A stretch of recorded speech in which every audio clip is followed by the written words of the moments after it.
Commander Jake Morrison stood on the bridge of the UES horizon and watched his world end.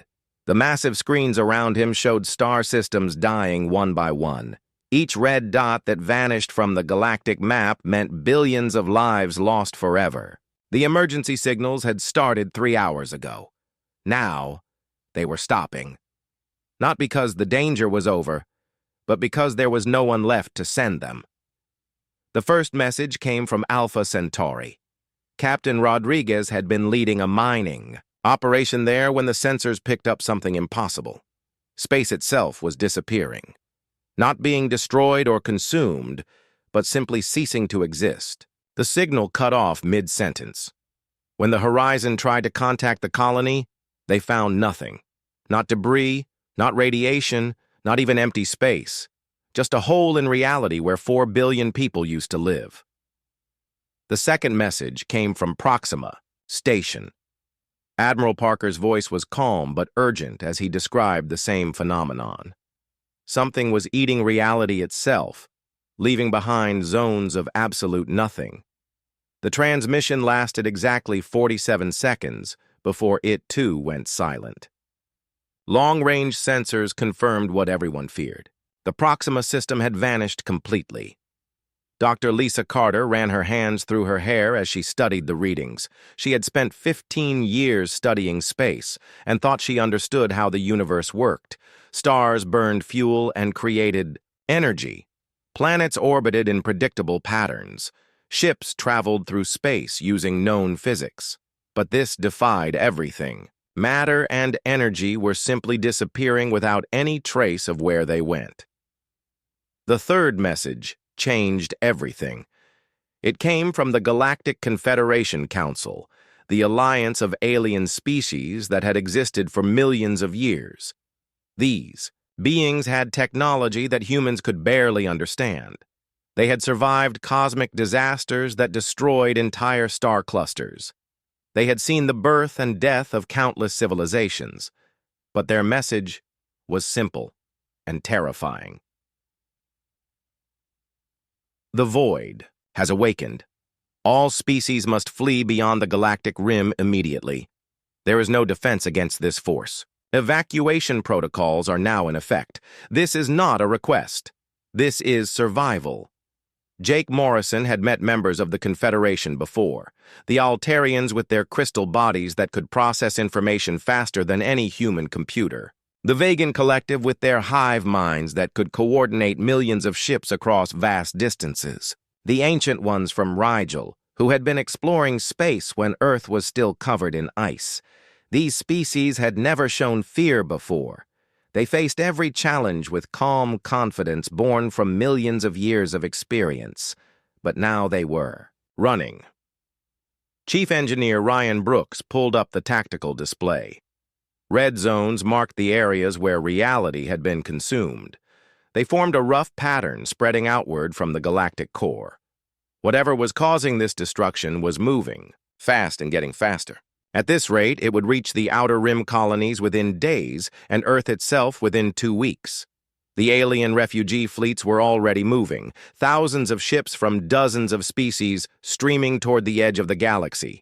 They carried the survivors of civilizations that had existed since before humans discovered fire. Some of these species had mastered technologies that could reshape matter at the atomic level.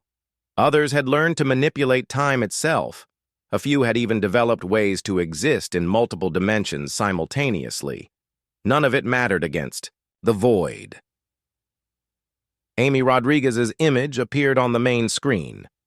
She was broadcasting from Earth's military headquarters, her face grim but determined. Behind her, the command center buzzed with activity as officers coordinated the evacuation of human colonies. Her words were clear and direct. All human ships are to begin immediate evacuation procedures. Priority goes to colony worlds with the largest populations. Military vessels will provide escort for civilian transports. We estimate we can save 60% of our people if we begin now. Jake Morrison listened to the evacuation orders and felt something cold settle in his stomach. 60% meant losing nearly 2 billion people. It meant abandoning the colonies that humans had spent 2 centuries building. It meant running away and hoping they could find someplace safe beyond the galaxy's edge. Dr. Carter's voice cut through his thoughts. Her analysis was complete, and the news was worse than anyone had imagined. The void wasn't just consuming matter and energy, it was erasing the fundamental structure of space-time itself. The zones of nothing weren't empty space. They were places where space and time had never existed at all. The rate of expansion is increasing. Each system consumed makes the effect stronger.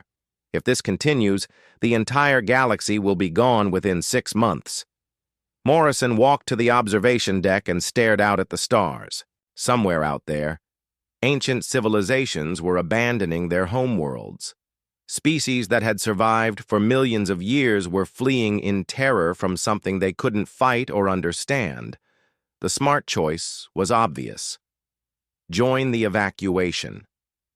Save as many humans as possible, find a new galaxy, and hope the void never followed them there. But Jake Morrison had never been smart in the conventional sense.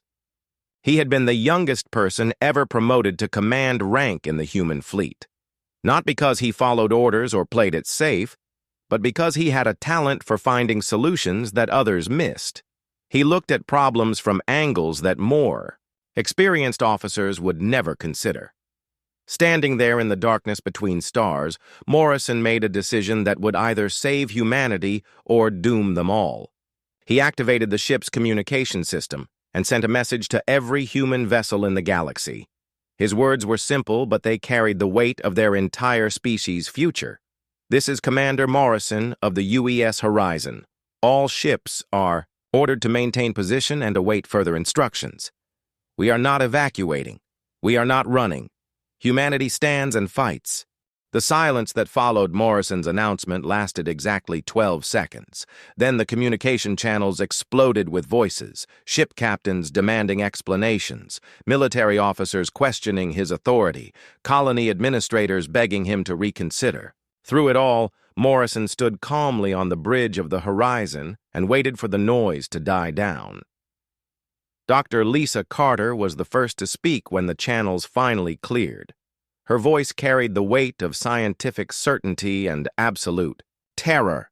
Commander, the data is clear. This force has consumed civilizations that are millions of years more advanced than us. Species with technology we can barely comprehend are fleeing in panic. What makes you think we can fight something they cannot?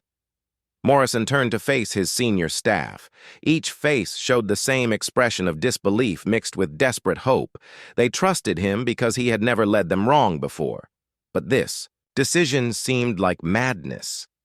Chief Engineer Ryan Brooks stepped forward, his weathered face creased with concern. Sir, with all due respect, we have 200 ships. The Confederation had millions. They had weapons that could destroy stars and shields that could deflect black holes. If they cannot fight this thing, how can we?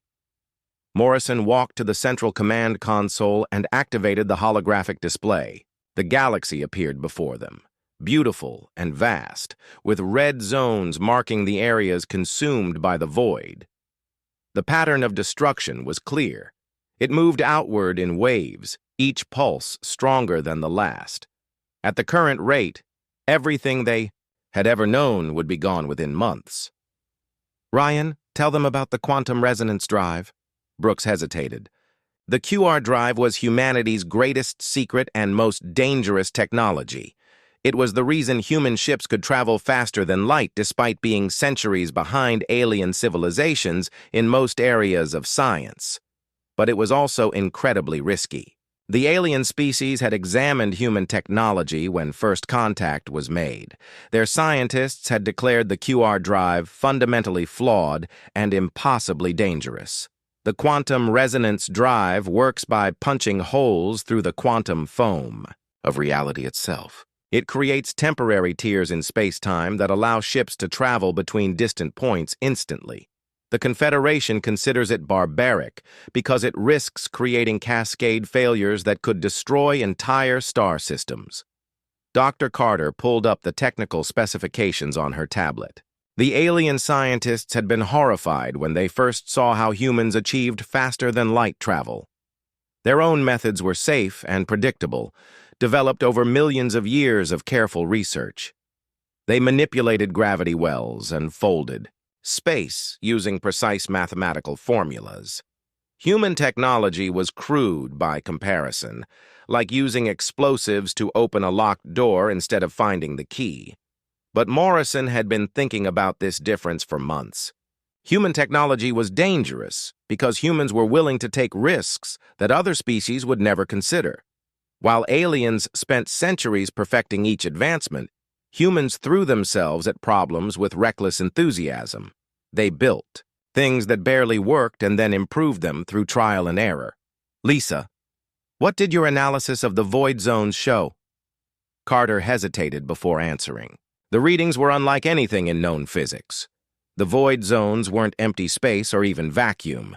They were areas where the fundamental forces that held reality together had been completely removed. Matter, energy, space, and time simply ceased to exist in those regions. The strange thing is that the boundaries are perfectly stable. Whatever is creating these zones has complete control over the effect. It can choose exactly what to remove and what to leave behind. The precision required for that level of manipulation is beyond anything we have ever seen. Morrison nodded slowly. That precision was exactly what he had been thinking about. The void entities, whatever they were, operated with perfect control and mathematical certainty. They removed reality in clean, precise cuts that left no trace behind. It was the kind of advanced technology that the Confederation would admire if it weren't being used to destroy them. But human technology was different. The QR drive didn't work through precise control. It worked through controlled chaos. Each jump created random fluctuations in the quantum field that somehow averaged out to achieve the desired result. It was messy and unpredictable, but it worked.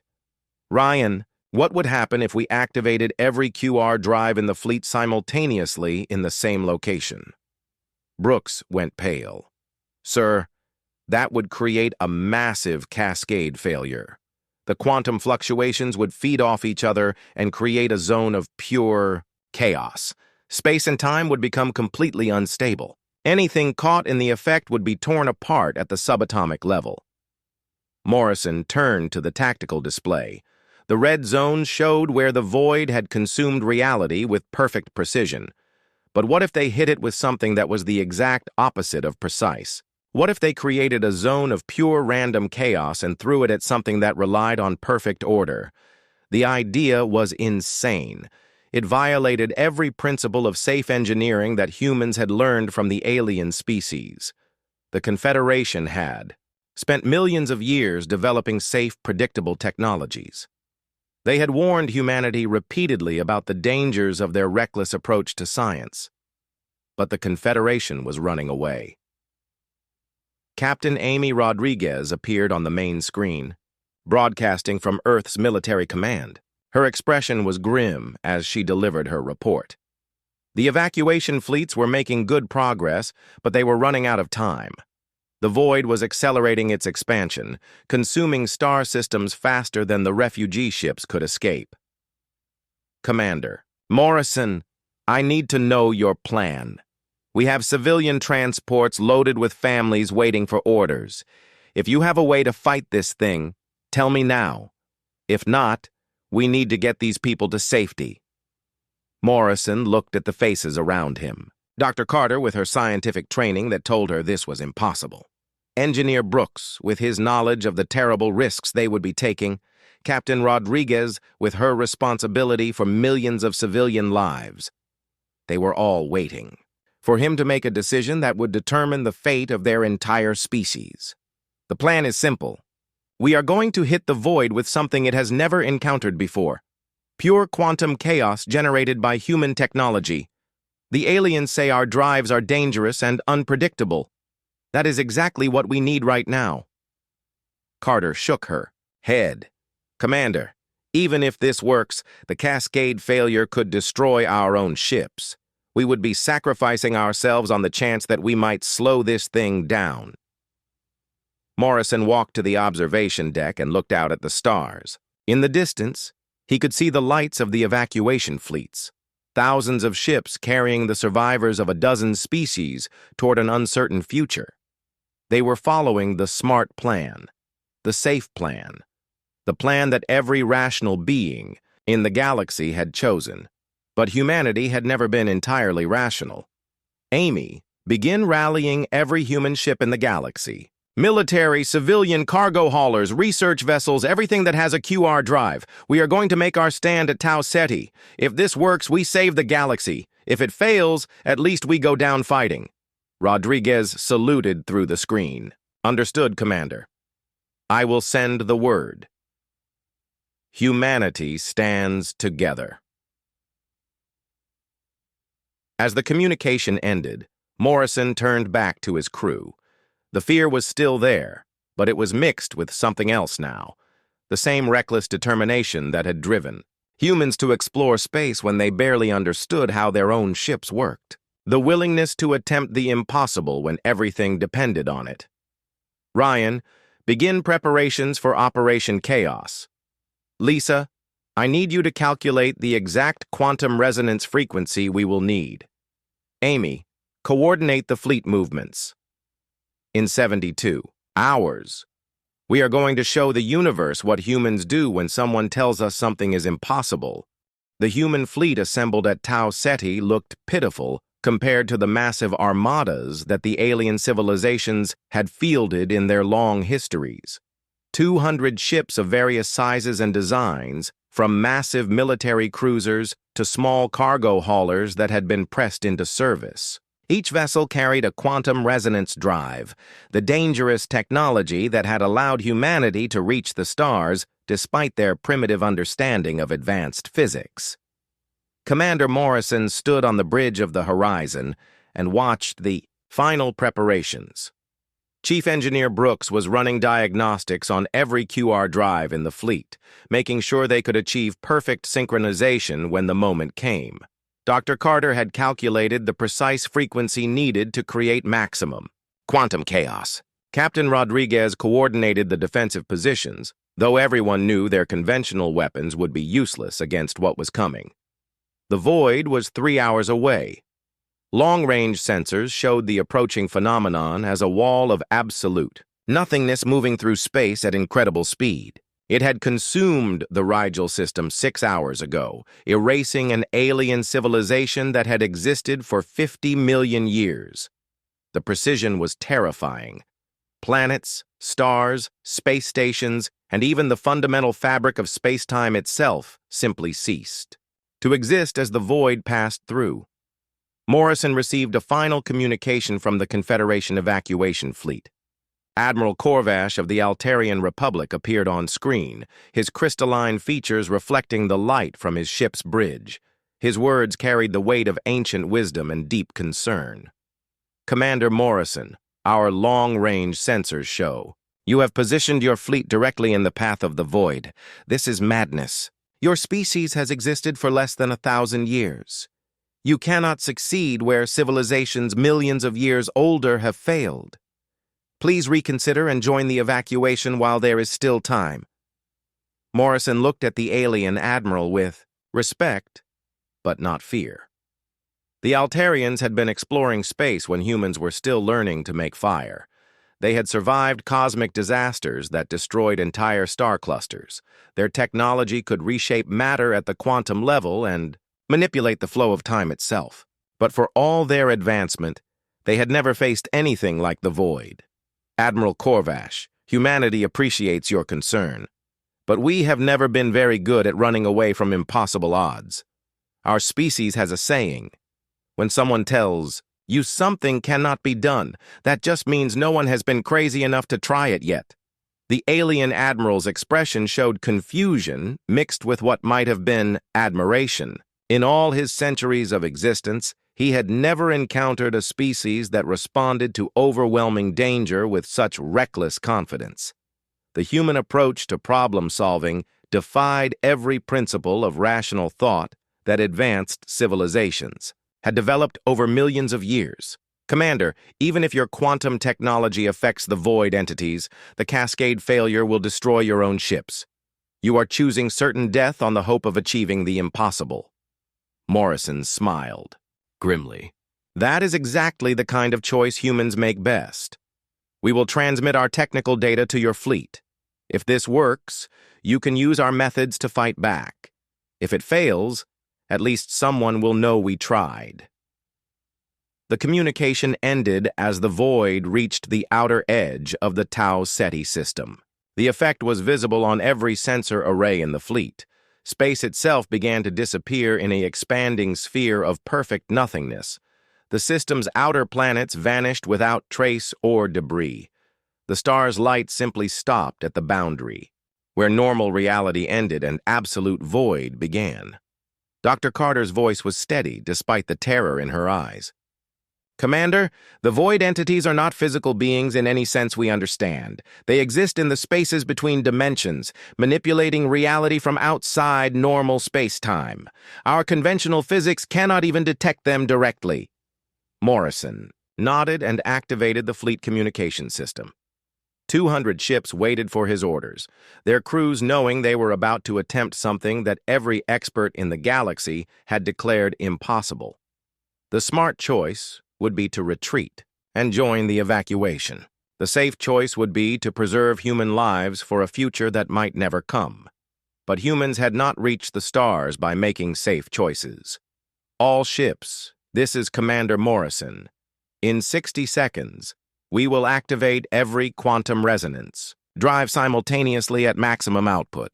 The resulting cascade failure will create a zone of pure quantum chaos, unlike anything the universe has ever seen. We do not know if this will stop the void, but we know that running away will not save us. He paused, looking out at the approaching wall of nothingness that had consumed ancient civilizations without effort. Somewhere beyond the galactic rim, millions of refugee ships carried the survivors of a dozen species toward an uncertain future. They represented the wisdom of ages, the accumulated knowledge of beings who had mastered the secrets of the universe. None of it had been enough. Today, we find out what humans can do when the universe tells us something is impossible. All ships stand by for Operation Chaos. The countdown reached 0, and 200 quantum resonance drives activated at once. The effect was immediate and catastrophic. Space around the human fleet began to twist and buckle as reality itself became unstable. The quantum foam that underlied all existence started to boil and churn, creating waves of pure randomness that spread outward in every direction. Chief Engineer Brooks watched his instruments with fascination and terror. The cascade failure was beyond anything they had ever generated before. Space and time were becoming completely chaotic, with cause and effect breaking down at the fundamental level. Any normal matter caught in the effect would be torn apart instantly. But the void entities were not normal matter. As the wall of nothingness reached the chaos zone, something unprecedented happened.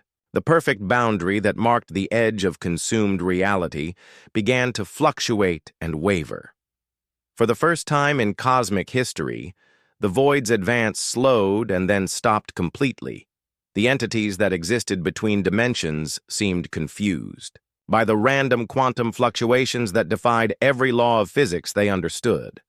Dr. Carter stared at her readings in disbelief. The chaos field was creating pockets of reality so random and unpredictable that the void entities could not process them. These beings had learned to consume ordered matter and energy by removing the mathematical relationships that held them together. But pure randomness had no structure to dissolve. Morrison felt a surge of hope as he watched the void's advance. Halt! The wall of nothingness writhed and shifted as it encountered the chaotic quantum field, unable to maintain its perfect boundary. For several minutes, the two forces struggled against each other in a battle that took place outside normal space-time. Then the void began to retreat. The wall of nothingness pulled back from the chaos zone, moving away from the human fleet for the first time since the attacks began. The entities that had consumed ancient civilizations without effort were fleeing from technology that the galaxy's greatest experts had declared fundamentally flawed. Captain Rodriguez's voice carried wonder and disbelief. "Commander, long-range sensors show the Void has stopped its advance in 3 other sectors. Whatever we did here, it affected the entire phenomenon across the galaxy. Morrison activated the emergency communication system and broadcast to every ship in known space. His words would be heard by human colonies, alien refugee fleets, and the scattered remnants of a dozen civilizations. This is Commander Morrison of the human fleet. The Void can be stopped. Repeat, the Void can be stopped. Humanity has found a way to fight back." As the news spread across the galaxy, the alien evacuation fleets received the impossible message. For the first time since the attacks began, someone had not only survived contact with the Void, but actually forced it to retreat. The young species that the Confederation had considered primitive and reckless had achieved what millions of years of advanced science could not. But Morrison knew this was only the beginning. They had won a single battle against an enemy that had consumed countless star systems. The war for the galaxy's survival was just starting, and humanity would need every advantage they could find. The universe had spent billions of years developing precise, predictable laws of physics. Ancient civilizations had learned to work within those laws, creating technologies of incredible sophistication and power. But the Void entities had mastered those same laws, using them to consume reality itself with mathematical precision. Humanity's greatest strength was their refusal to accept that anything was truly impossible. Their technology was dangerous, unpredictable, and fundamentally chaotic. The alien species had tried to teach them safer methods, but humans had stubbornly stuck with their reckless approach to science. For the first time in galactic history, that recklessness was exactly what the universe needed. The war that followed was unlike anything the galaxy had ever seen. Traditional battles involved fleets of ships, firing energy weapons at each other across vast distances. Civilizations had fought with antimatter torpedoes that could vaporize, moons and gravitational weapons that could tear apart space stations. The physics were well understood, the tactics refined over millions of years of conflict, but the Void entities existed outside normal physics. Conventional weapons passed through them without effect. Energy beams, particle cannons, and even nuclear warheads had no impact on beings that lived in the spaces between dimensions. The alien civilizations had tried everything in their vast arsenals and found nothing that could harm their attackers. Humanity's approach was different. Chief Engineer Ryan Brooks worked with salvage crews to convert mining equipment into weapons of quantum chaos. Industrial fusion cutters designed to slice through asteroid rock were modified to create random quantum fluctuations. Deep space drilling rigs were turned into reality scramblers that could destabilize the fabric of space-time itself. The results were crude, but effective. Where alien precision weapons failed completely, human improvisation succeeded beyond all expectations. A cargo hauler equipped with modified mining lasers could force Void entities to retreat from an entire star system. Construction drones carrying reality bombs could clear safe zones around threatened colonies. Dr. Lisa Carter established research stations throughout human space, studying the quantum signatures of successful attacks. Each battle provided new data about how the Void entities operated and what kinds of chaos affected them most. The beings seemed to feed on ordered reality, consuming the mathematical relationships that held matter and energy together. But pure randomness was like poison to them. Captain Amy Rodriguez led the first squadron of purpose-built quantum fighters. These small ships carried crews of 2 and were equipped with experimental chaos generators that could create localized reality storms. Pilot Sarah Collins became famous across the galaxy for her ability to navigate through quantum turbulence while maintaining weapons lock on targets that existed partially outside normal space. The learning curve was steep and dangerous. Early, Quantum weapons sometimes created cascade failures that destroyed the ships carrying them. Reality bombs occasionally produced effects that lasted for months, creating zones where the laws of physics operated differently. But humans adapted faster than their enemies, improving their weapons with each engagement. The alien species watched these developments with fascination and growing hope. Admiral Korvash of the Altarian Republic arrived at human space with a fleet of refugee ships, offering their advanced technology in exchange for quantum weapons. His crystalline features showed emotions that few humans had ever seen in an Altarian, desperation mixed with wonder. Commander Morrison, our scientists have analyzed your quantum technology. By every principle of physics we understand, it should not work. The energy requirements alone should tear your ships apart. Yet somehow you have created weapons that affect beings we cannot even detect directly. Morrison stood in the diplomatic section of the horizon, surrounded by representatives from a dozen alien species. These beings had mastered technologies that humans could barely comprehend. They could manipulate gravity, control time, and reshape matter at the atomic level. But none of their advanced science had been able to harm the void entities. Admiral, our technology works because we never learned that it was impossible. Your people spent millions of years developing safe, predictable methods. We built things that barely worked and then improved them through trial and error.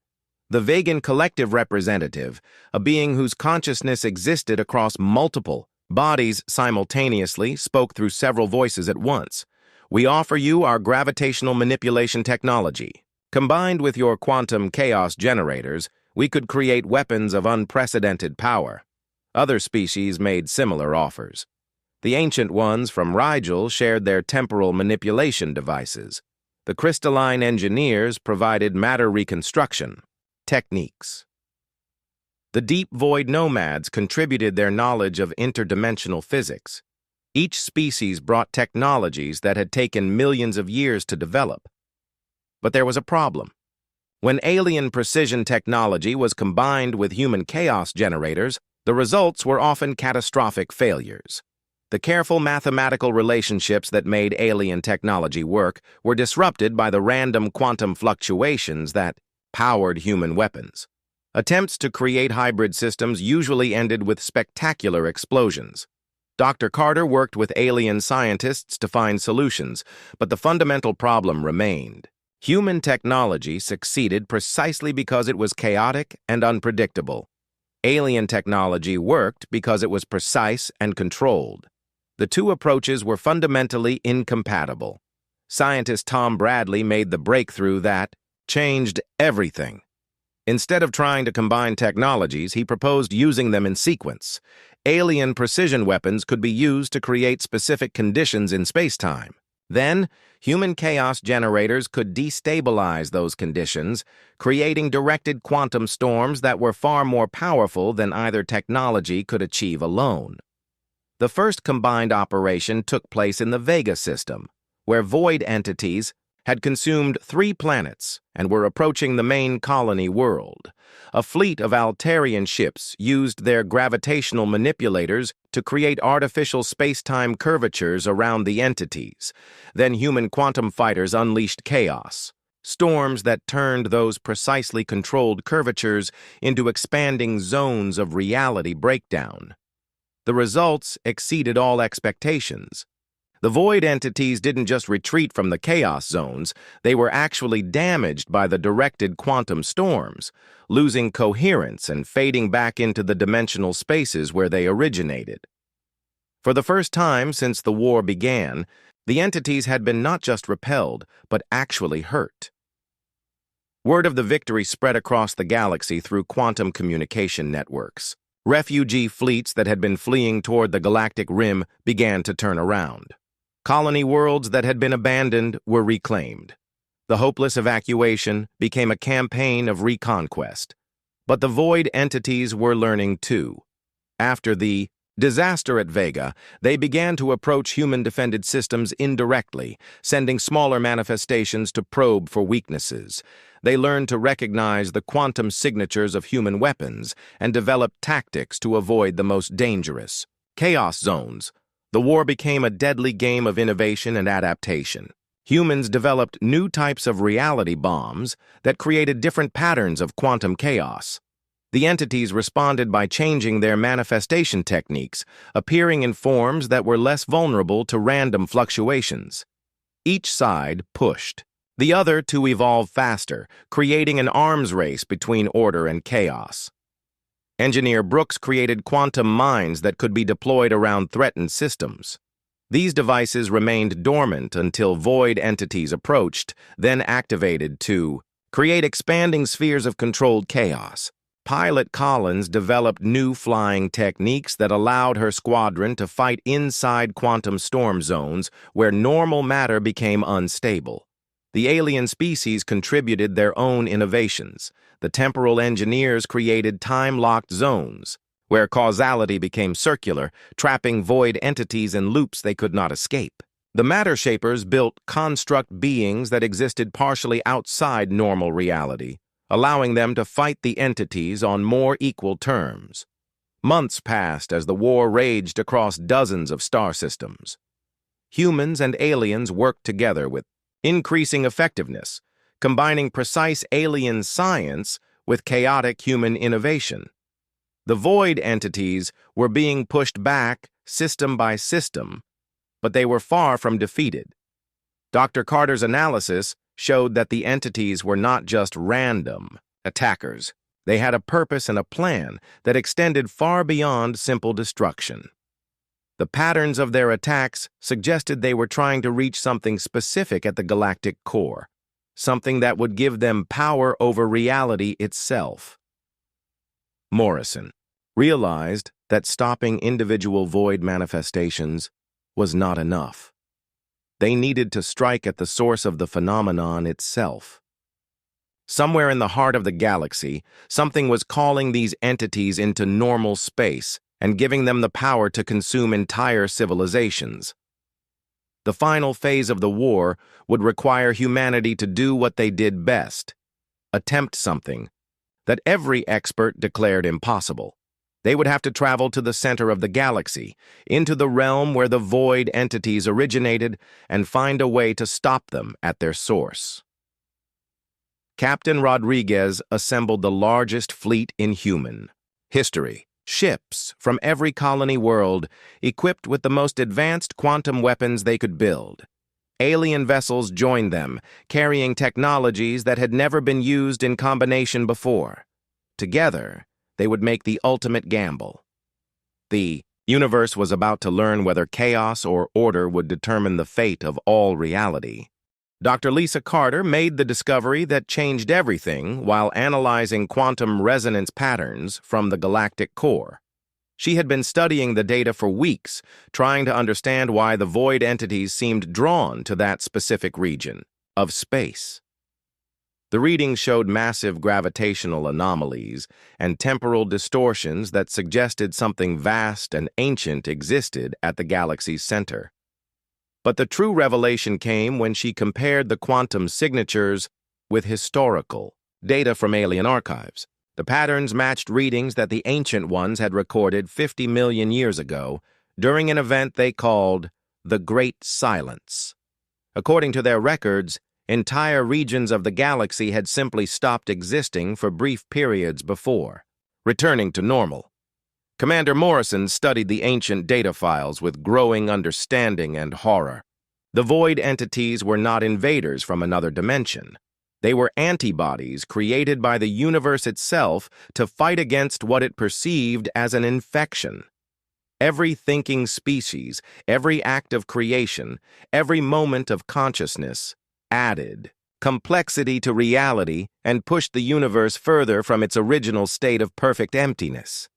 The universe wanted to return to the void it had been before the first stars formed, before matter organized itself into planets, and life evolved to think and dream and build civilizations. The void entities were tools of cosmic correction, designed to remove the chaos of consciousness and restore the perfect order of nothingness. This revelation split the human leadership. Admiral Ben Parker, who had joined the fleet after his home system was evacuated, argued for negotiation. Perhaps they could find a way to coexist with the universe's desire for order. Maybe consciousness itself could be modified to create less disruption in the fabric of space-time. But Morrison understood the terrible truth that Parker refused to see. There could be no compromise with extinction. The very act of existing as conscious beings made every species an enemy of the cosmic order. The void entities would never stop hunting them, because their existence was proof that the universe had failed to maintain perfect control over reality. Chief Engineer Ryan Brooks worked frantically to modify the fleet's quantum resonance drives for the journey to the galactic core. The trip would require passing through regions where space-time itself was unstable, where the normal laws of physics broke down under the gravitational stress of the supermassive black hole at the galaxy's center. The alien species contributed what they could to the mission. The temporal engineers provided time-locked navigation systems that could maintain course even when causality became nonlinear. The ancient ones shared star charts that showed safe paths through regions that had been unstable for millions of years. But many alien leaders privately believed the mission was hopeless. Admiral Corvash met with Morrison in a final planning session before departure. His crystalline features reflected deep concern as he reviewed the tactical projections. The combined fleet numbered over 3,000 ships, the largest armada ever assembled. But the journey to the galactic core would take them through space controlled entirely by void entities. Commander, our probability calculations show less than a 5% chance of reaching the core intact. Even if you arrive there, we have no data about what you might find. This could be a suicide mission for the entire galaxy's remaining military force. Morrison looked at the star charts showing their planned route. The path led through regions where dozens of ancient civilizations had once thrived. All of them were gone now, consumed by the void in its endless quest to restore cosmic order. But humanity had never been deterred by bad odds. Admiral, 50 years ago your people told us that faster-than-light travel was impossible using our methods. 20 years ago you said our quantum weapons could never work. Last month you claimed the void could not be stopped. We have a saying about impossible odds. The alien admiral waited for an explanation, his ancient mind trying to understand the human perspective that had achieved so many unlikely victories. When someone tells us the odds are 5%, we figure, that means we have a 95% chance to prove them wrong. The journey to the galactic core took 3 weeks of careful navigation through increasingly hostile space. Void entities attacked the fleet constantly, forcing running battles, through regions where reality itself was unstable. Ships were lost to quantum storms and dimensional rifts, but the survivors pressed on with determined optimism that amazed their alien allies. Captain Amy Rodriguez coordinated the defense, while her ships fought through zones where normal tactics were useless. Pilot Sarah Collins led scouting missions into areas where space and time operated according to rules that changed without warning. Dr. Carter worked to decode the quantum patterns they encountered, building a map of the strange physics that governed the galaxy's center. As they approached their destination, the true scope of the cosmic conflict became clear. The galactic core was not empty space around a black hole. It was a vast structure that existed partially outside normal reality, a nexus where the universe's fundamental forces were concentrated and controlled. The structure was beautiful and terrifying, a crystalline monument that seemed to extend in directions that human minds could not properly perceive. It pulsed with energy patterns that resonated through multiple dimensions simultaneously. This was the heart of cosmic order, the place where the universe maintained its eternal war against the chaos of consciousness and complexity. Morrison realized they were looking at something that had existed since the first moments after the Big Bang.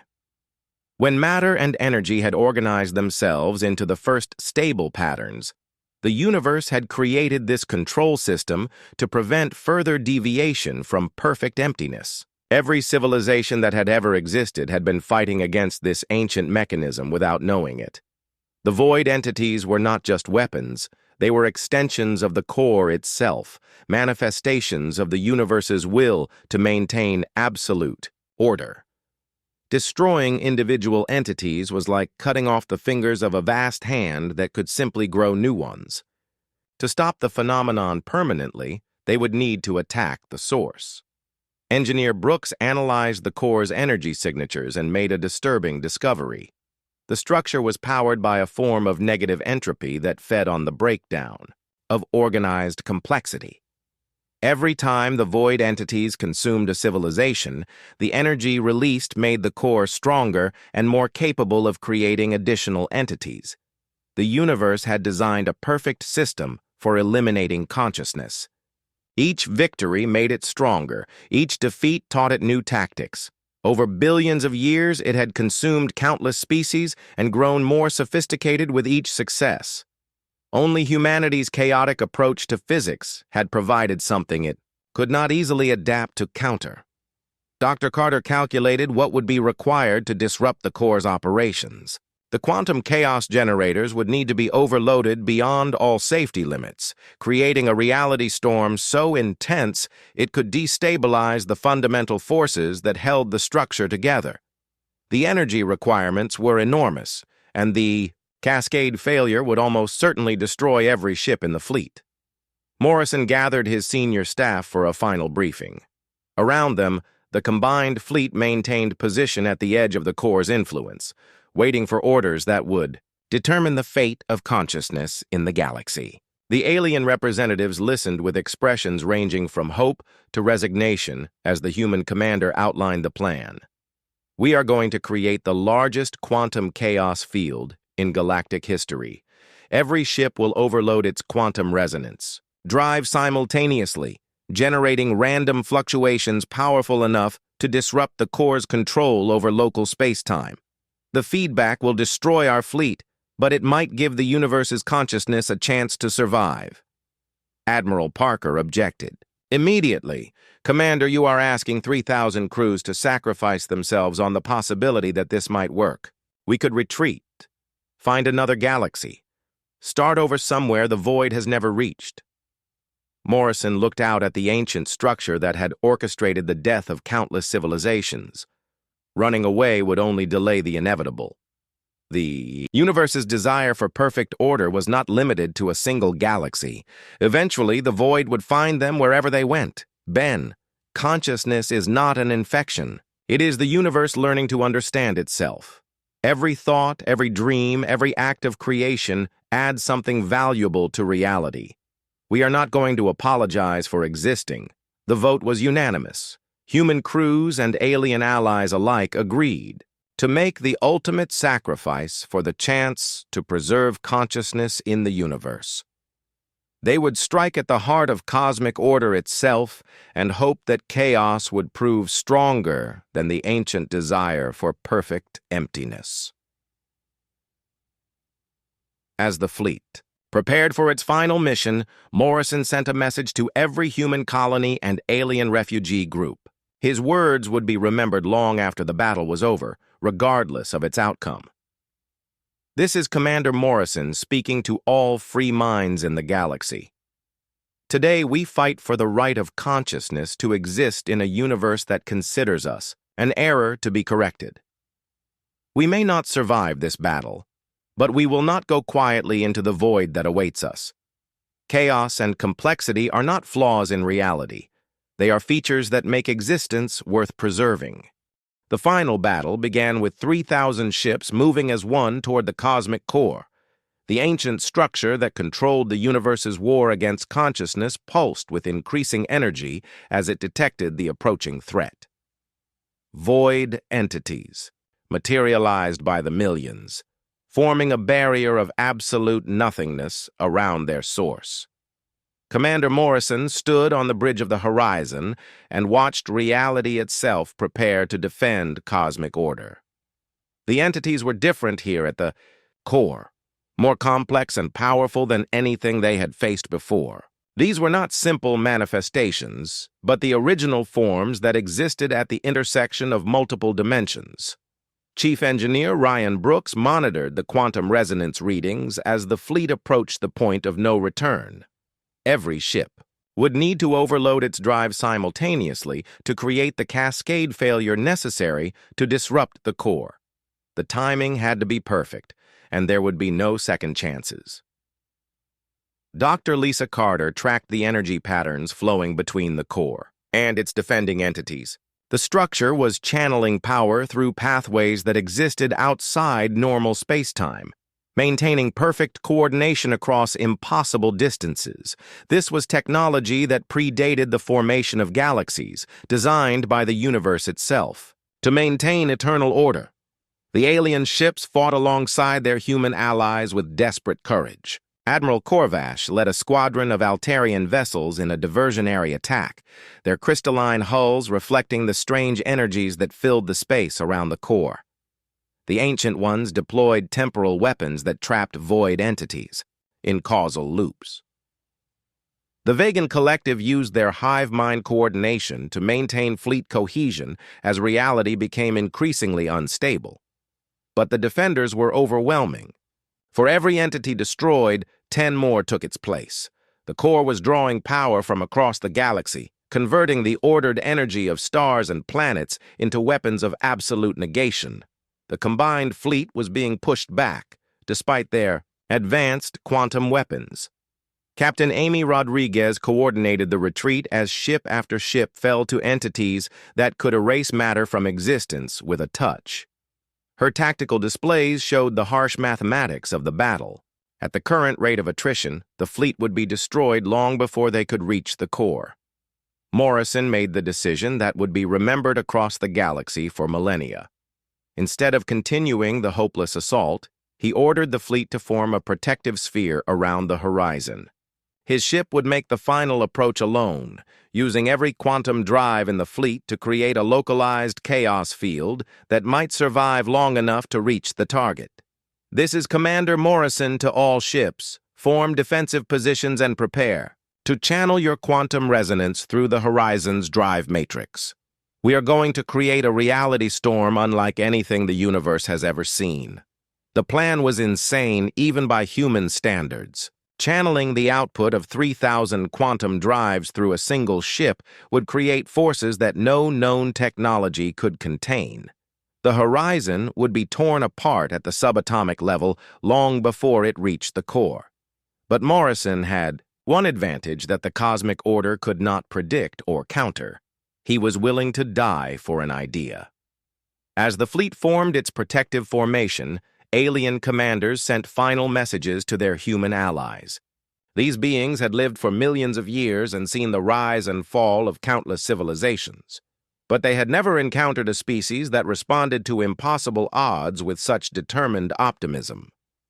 Admiral Corvash's final transmission carried emotions that few humans had ever heard from an Altarian. Commander Morrison, in all my centuries of existence, I have never met beings like your species. You face extinction with hope, impossible odds with confidence, and certain death with jokes. It has been an honor to fight beside you. The horizon began its final approach as quantum energy from the entire fleet flowed through its modified drive systems. The ship's hull glowed with chaotic energies that should have destroyed it instantly, but human engineering had never followed predictable rules. The vessel held together through sheer stubborn refusal to acknowledge that it should be impossible. Morrison felt the fabric of space-time becoming unstable around his ship as they entered the core's immediate vicinity. The ancient structure was beautiful beyond description, a crystalline monument to perfect order that extended through dimensions human minds could not fully perceive. At its heart, he could see the source of cosmic control, a nexus where the universe's fundamental forces were concentrated and directed.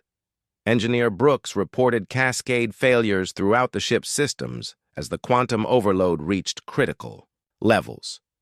The chaos field around the horizon was creating pockets of reality so unstable that normal matter could not exist within them. They were flying through spaces where the laws of physics changed from moment to moment. Dr. Carter analyzed the core's defenses as they approached the final barriers. The structure was protected by mathematical certainties that made attack theoretically impossible. Its shields were based on absolute principles that could not be violated by any known force. But chaos was not a known force. It was the absence of force. The random fluctuation that existed before order imposed meaning on reality. The void entities made their final assault as the horizon reached the core's outer boundary. Millions of manifestations converged on the single ship, trying to overwhelm its chaos field through sheer numbers. But the quantum storm around Morrison's vessel was too intense for even these ancient beings to penetrate. They were reduced to mere annoyances as reality itself became their enemy. Morrison could see the control nexus now, a perfect crystal that existed at the intersection of every dimension simultaneously. This was where the universe's will was focused, where the eternal desire for emptiness was given form and purpose. Destroying it would not eliminate the cosmic preference for order, but it might give consciousness a chance to establish its own place in reality. The final approach required manual control as automated systems failed under the quantum stress. Morrison took the helm himself, navigating through regions where space and time operated according to rules that changed with each heartbeat. His crew worked frantically to maintain the chaos field as the ship's structure began to dissolve under the incredible energies flowing through it. As they reached the nexus, Morrison understood what he had to do. The control crystal could not be destroyed by external force because it existed beyond the reach of normal physics, but it could be destabilized from within by introducing the one thing it could never process or control, pure randomness generated by conscious will.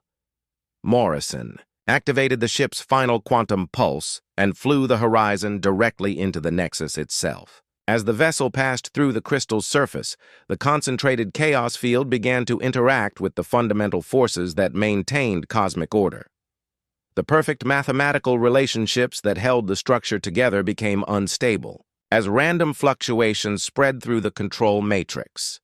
The effect was immediate and dramatic. Across the galaxy, void entities suddenly lost coherence as their connection to the core was disrupted.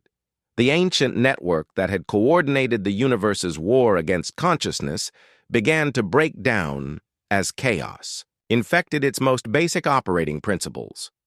Morrison felt the ship coming apart around him as the Nexus struggled to contain the quantum storm. His final transmission reached every ship in the fleet, every colony in human space, and every refugee group scattered across the galaxy. His words would become legend among a dozen species. This is Commander Morrison. The core is destabilizing. The universe's war against consciousness is ending. Remember that chaos is not humanity's weakness. It is our greatest strength. Use it well. The explosion that followed was visible across half the galaxy. The Nexus collapsed into a quantum singularity that briefly existed in all dimensions simultaneously, before dispersing into harmless energy. The ancient structure that had maintained cosmic order for billions of years was reduced to scattered particles that would take eons to reassemble. The void entities did not disappear, but they were transformed. No longer driven by the universe's desire for perfect emptiness, they became something new, guardians of balance rather than agents of extinction. They would still oppose excessive chaos, but they would also protect consciousness from forces that sought to eliminate it entirely. Years passed as the galaxy slowly recovered from the war. The alien species returned to their home systems and began rebuilding their civilizations. New technologies emerged from the combination of human chaos theory and alien precision science. The Confederation was reformed as an alliance of equals, with humanity holding a place of honor among species millions of years older. But the greatest change was in how the universe itself operated. Consciousness was no longer seen as an infection to be eliminated, but as a natural part of reality's evolution. The cosmic forces learned to accommodate complexity and chaos as necessary components of existence rather than errors to be corrected. Admiral Corvash established a memorial station at the site where the Nexus had existed. The inscription, written in 100 languages, commemorated the human commander who had taught the universe that sometimes the most important battles are fought not against external enemies, but against the limitations that reality imposes on itself.